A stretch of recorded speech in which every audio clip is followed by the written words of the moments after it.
Hello again, this is Shin. And this is Lucifera.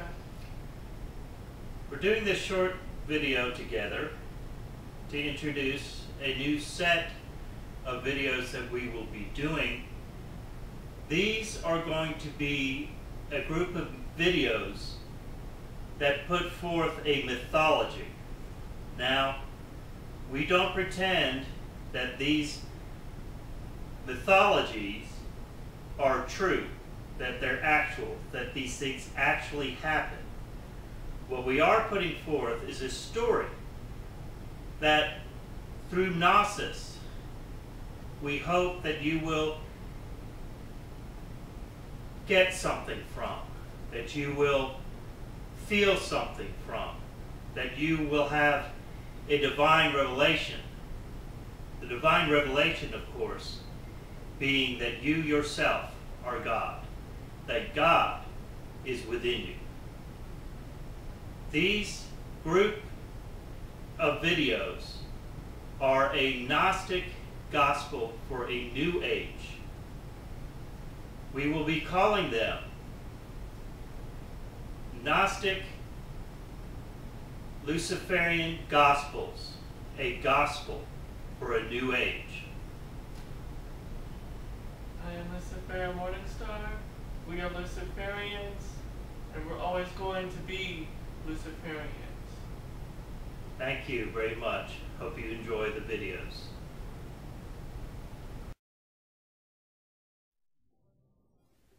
In the beginning, there was God. Unconscious, unaware, one. Nothing.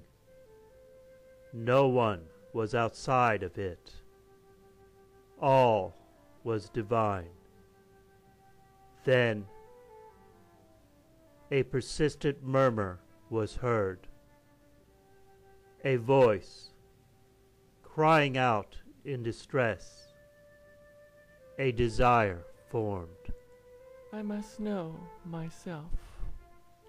Conscious. The Spirit of God awoke and became known. With knowledge came substance. With knowledge came form.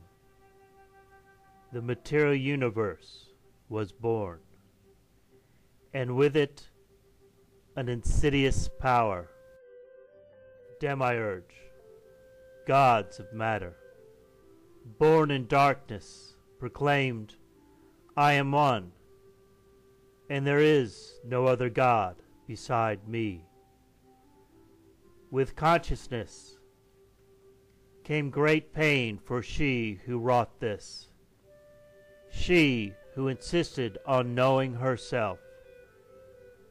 Purity was her origin. Wisdom, Sophia, became her name. Grieved at her creation, her trespass, longing for the oneness no longer known, she bore to the universe 10 children, children of Gnosis, forged for battle with the demiurge. Over the course of many, many battles over all creation, eventually a tentative peace was made. Bruised from battle, Sophia, calling herself by her name of origin, Purity, created for herself and for her children a new world, a place where the gods and men blended together freely.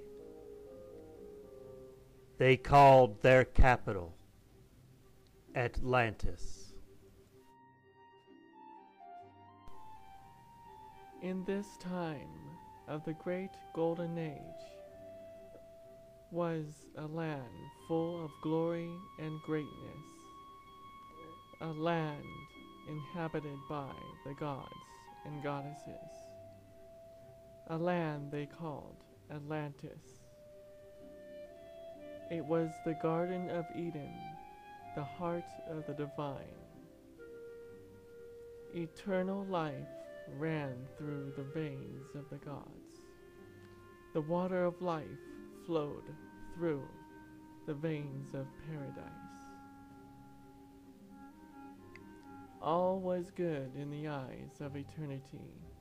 Time passed, days into months, months into years, hundreds of years, thousands of years. The time came for the divine to manifest itself again in a new creation, a new music,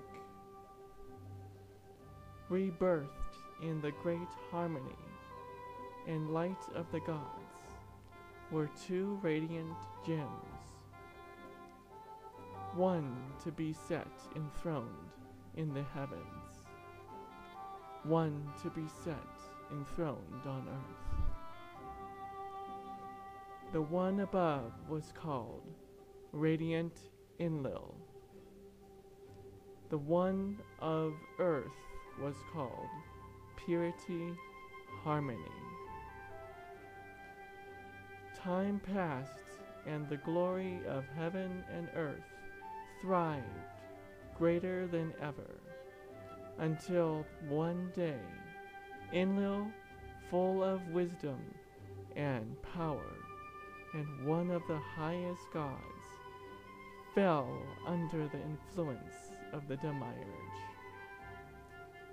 He grew in envy and pride. He wanted all of heaven and earth.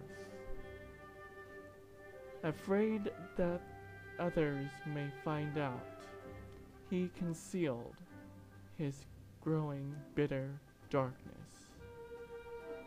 I shall go down and take the earth through cunning deception, infiltrate and enthrone myself as the one and only sovereign. And so it was done. Radiant Enlil won over the hearts of many, including Purity Harmony, who, under the influence of Enlil, had forgotten her former glory as Sophia. Great promises were made and fulfilled. Then one day, Enlil decided to take the eternal life force from the gods, called Vril. His lust for power consumed his heart. Blackened and hardened, he pursued purity out of jealousy, for he knew purity had a power so great and had the love of a vast multitude, and her children, the blessed ones, the 10, the light of her kingdom. A darkness filled Enlil's entire being. From him came the archons, Enlil announcing with a booming voice to his archons, We, through cunning deception, we shall divide and conquer, blacken and harden the hearts of the multitude. We shall bring the downfall of their queen, the mother of all living. Thus began the day of sorrows, the day of the great divide.